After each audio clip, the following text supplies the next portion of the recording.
விக்கிரவாண்டி தொகுதி இடைத்தேர்தல் முடிவுக்கும் பொது தேர்தலுக்கும் சம்பந்தம் இல்லை என பாமக தலைவர் அன்புமணி ராமதாஸ் தெரிவித்துள்ளார். சென்னையில் செய்தியாளர்களை சந்தித்த அவர் பணபலத்தால் திமுக வெற்றி பெற்றிருப்பதாக விமர்சித்தார். ஆனா இந்த இடைத்தேர்தல் இவங்க இந்த பர்சன்டேஜ், அவங்க அந்த பர்சன்டேஜ், இவங்க ஓட்டு இங்க போச்சு, அந்த ஓட்டு எங்க போச்சுன்னு அனாலிசிஸ் தயவுசெய்து பண்ணாதீங்க. இது வேஸ்ட். ஏன்னா மொத்தம் காசு கொடுத்தாங்க, ஓட்டு போட்டாங்க, யார் வேணா ஓட்டு போடுவாங்க. இப்போ உதாரணம் ஜெயலலிதா அம்மையார் இருந்த நேரத்தில் அதிமுக ஒரு ஓட்டு கூட திமுக போட மாட்டாங்க. ஏன்னா அவங்களுடைய ஜென்ம எதிரி. எம்ஜிஆர் கட்சி தொடங்கினதுக்கு காரணம் திமுக ஒழிக்கிறதா தருவனர். ஆனாலும் இப்போ அவங்க அதிமுக காசு கொடுத்து ஓட்டு போட்டுருக்காங்க, திமுக ஓட்டு போட்டுருக்காங்க. விக்கிரவாண்டி இடைத்தேர்தலில் திமுக பணபலத்தை நம்பி வெற்றி பெற்றிருப்பதாக நாம் தமிழர் வேட்பாளர் அபிநயா தெரிவித்தார். தேர்தலில் வெற்றி வாய்ப்பை இழந்த நிலையில் நியூஸ் 18 தமிழ்நாட்டுக்கு பேட்டியளித்த அவர் வெளிப்படையாக திமுக பணம் மற்றும் பரிசு பொருட்கள் வழங்கியதாக குற்றம் சாட்டினார். திராவிட முன்னேற்ற கழகமும் சரி, பாட்டாளி மக்கள் கட்சியுமே சரி, ரெண்டு கட்சியுமே காசு கொடுத்திருக்காங்க. அது எல்லா மீடியாவுக்குமே தெரியுது, எல்லாருக்குமே தெரியுது. ஆனாலும் அதுக்கான ஆக்ஷன் இல்ல. வெளிப்படையா ரோட்ல நின்னுகிட்டு சேலையும் வேஷ்டியும் கொடுக்கறது, பரிசு பொருட்கள் கொடுக்கறது, காசை விநியோகப்படுத்துறது, இதெல்லாம் பார்த்து கண்டும் காணாதமா இருக்காங்க. தேர்தல் ஆணையம் நேர்மையாக நடக்கவில்லை என்றும் அபிநயா விமர்சித்தார். இடைத்தேர்தல் முடிவுகள் ஒட்டுமொத்த தமிழ்நாட்டு மக்களின் மனநிலை அல்ல என்று பாஜக மாநில தலைவர் அண்ணாமலை கூறியுள்ளார். சென்னையில் செய்தியாளர்களிடம் பேசிய அவர் 2026 சட்டமன்ற தேர்தலில் திமுக ஆட்சியை இழக்கும் என்றார். இதுதான் தமிழக மக்களுடைய மனநிலைமை என்று நினைத்தால் அது தவறு. என இதற்கு முன்பும் அப்படி இருந்ததில்லை, இப்பொழுதும் அப்படி இருக்க போவது கிடையாது. இருந்தும் மக்களுடைய முடிவை நாம் ஏற்றுக்கொள்ள வேண்டும். இதற்கு முன்பு இடைத்தேர்தலை நீங்க முன்னோட்டமா எடுத்தீங்கன்னா பொது தேர்தலில் எப்பொழுதுமே அந்த ஆட்சி தன்னுடைய பலத்தை இழந்திருக்கிறது, ஆட்சி இழந்திருக்கிறது.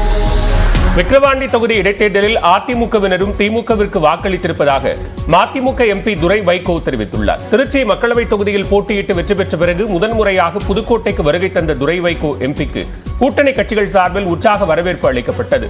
அப்போது செய்தியாளர்களிடம் பேசிய துரை வைகோ தமிழ்நாட்டில் திமுகவிற்கு மாற்று கட்சி அதிமுக தான் என்று கூறினார். இங்கே மதவாத சக்திகளுக்கு தமிழ்நாட்டில் இடமில்லை. இந்த தேர்தலை அதிமுக புறக்கணித்திருக்க கூடாது. அதிமுக வாக்காளர்களும் இந்த முறை மதவாத பாஜக கூட்டணியை புறக்கணித்துவிட்டு நமது திராவிட முன்னேற்ற கழகத்தின் கூட்டணிக்கு வாக்களித்துள்ளார். மயிலாடுதுறை மக்களவை தொகுதியில் தன்னை வெற்றி பெற செய்த வாக்காளர்களுக்கு காங்கிரஸ் எம்பி சுதா நன்றி தெரிவித்தார். குத்தாலத்தை அடுத்த மங்கைநல்லூரில் திமுக பொறுப்பாளர்களுடன் திறந்த வாகனத்தில் சென்ற அவர் வாக்காளர்களுக்கு நன்றி கூறினார். வழிநெடுகில் இந்தியா கூட்டணி கட்சியினர் ஆரத்தி எடுத்தும் சால்வை அணிவித்தும் வாழ்த்து தெரிவித்தனர்.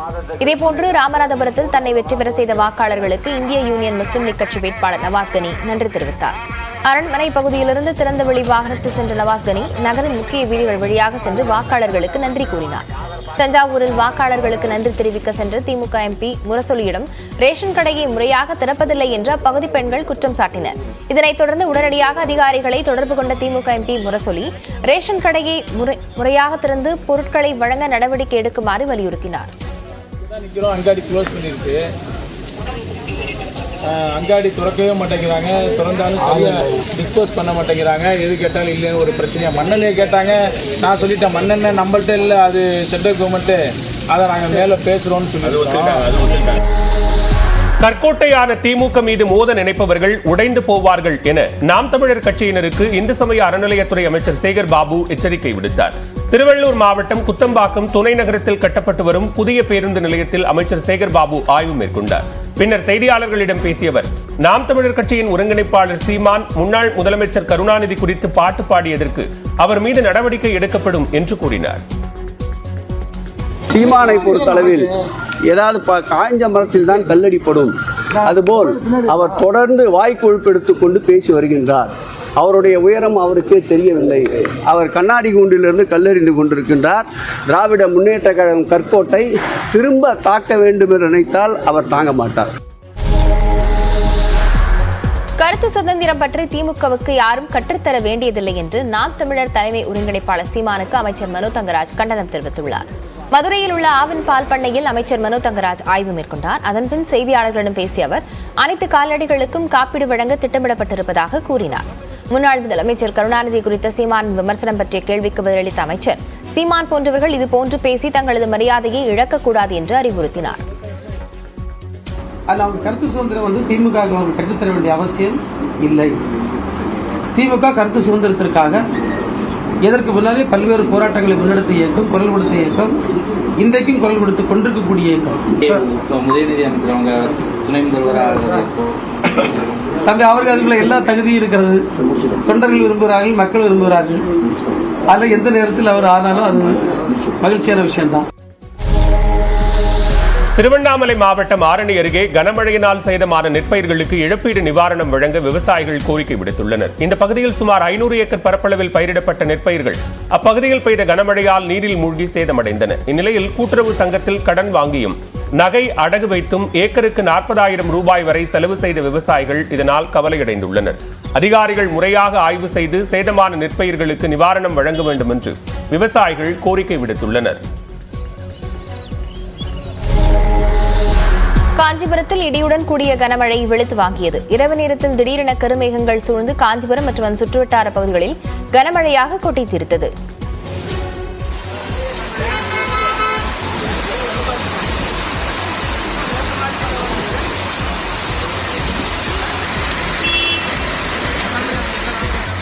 செவிலிமேடு, ஓரிக்கை, பேருந்து நிலையம், சுங்குவார்சத்திரம், ஸ்ரீபெரும்புதூர், ஒரகடம், உத்திரமேரூர் உள்ளிட்ட பல்வேறு பகுதிகளில் இடியுடன் கூடிய கனமழை பெய்து சாலையில் மழைநீர் சென்றது.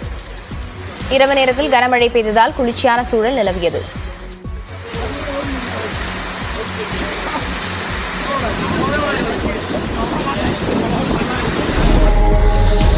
கோவை மாவட்டம் தடாகத்தில் சுமார் 1 கிலோ கஞ்சாவை பறிமுதல் செய்த காவல்துறையினர் 2 பேரை கைது செய்தனர்.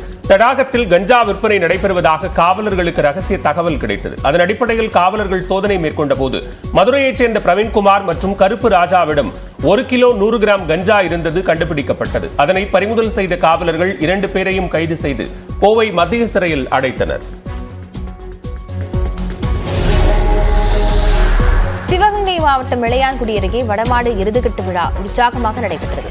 புதூர் வலசை கிராமத்தில் தின்னாருடைய ஐயனார் கோயில் புரவி எடுப்பு விழாவை முன்னிட்டு வடமாடு எருதுகட்டும் விழா நடந்தது. நீண்ட வைக்கோல் கயிற்றால் வடம் கட்டி காளைகளை அடக்கும் இந்த போட்டியில் இளைஞர்கள் காளைகளை அடக்கி திறமையை வெளிப்படுத்தினர்.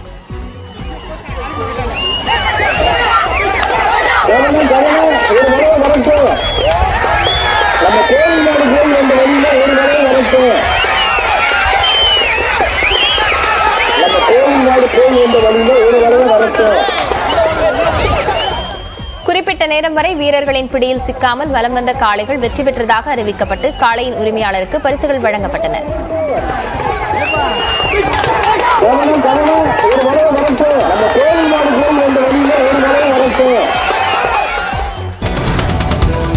கொடைக்கானலில் சுற்றுலா பயணிகளை குறிவைத்து போதை காளான்கள் விற்பனை செய்த 2 இளைஞர்கள் கைது செய்யப்பட்டனர்.